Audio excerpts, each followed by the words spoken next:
Result দেওয়ার পর আমার বেস্টির অবস্থা লা লা লা লা লা লা লা। দেখি তো ইনস্টাগ্রামে কয়টা ফলোয়ার বাড়ছে।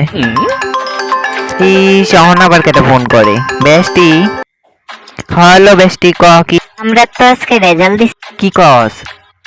আমি পাস না ফেল? আমি তাই না টেনে পাস করছি, তুই ফেল করছস। কি কস? মা তো কইছে আমারে ফেল করলে বিয়া দিয়ে দিব। মা, এই তোর মোবাইলটা দে। হ্যালো, হ্যালো রিয়া, ও তুমি পাস করছো আর আমরা তাই ফেল করছে না?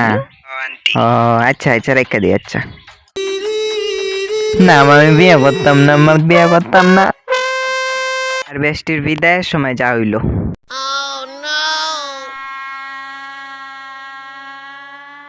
বেস্টি, হঠাৎ যে তোর বিয়া? চুপ কর বান্ধনী, তোর লেগে মনে হইছে। আমার লেগি? হ, তুই মারে কারে কইতে গেছিস যে আমি ফেল করছি? তা আমি কি জানি তোর যে বিয়ে দিলবো?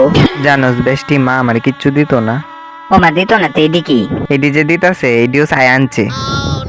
সব বাদ দে বেস্টি, তো দাদা ভাই কেমন? জানি না রে, হইব হয়তো কোনো রিক্সাওয়ালা।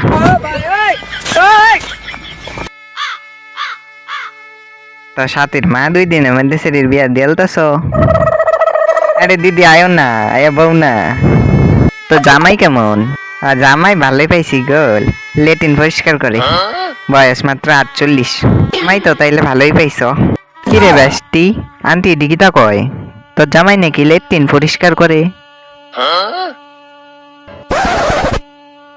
মা সাথী, বাবা তুমি শ্বশুর বাড়িতে গিয়ে বালাতে থাইকো, আমরা মতো তারারে জ্বালাইও না, শান্তি মতো।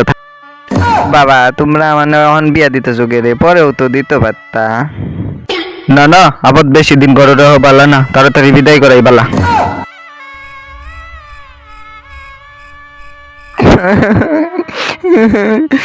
আমার সাথী ডেকে লেগে করে কামড়ি কাটা করবো। না গো সাথীর মা, একদিন না একদিন তো মেয়েরে কন্যাদান করে বিদায় দেওয়া নি লাগে গো। গুরু, আমি কে লিখে কান্তাছি নাকি? আমি তোমার ঘরের কাম লিখে কান্তাছি না, খায়া কাম নাই। আমারে কেউ ভালো পায় না মা, আমি গেলাম। যাও মা যাও, পিছনে লোকের মতো চায় না, যাও যাও যাও, সুখে সংসার করো, যাও।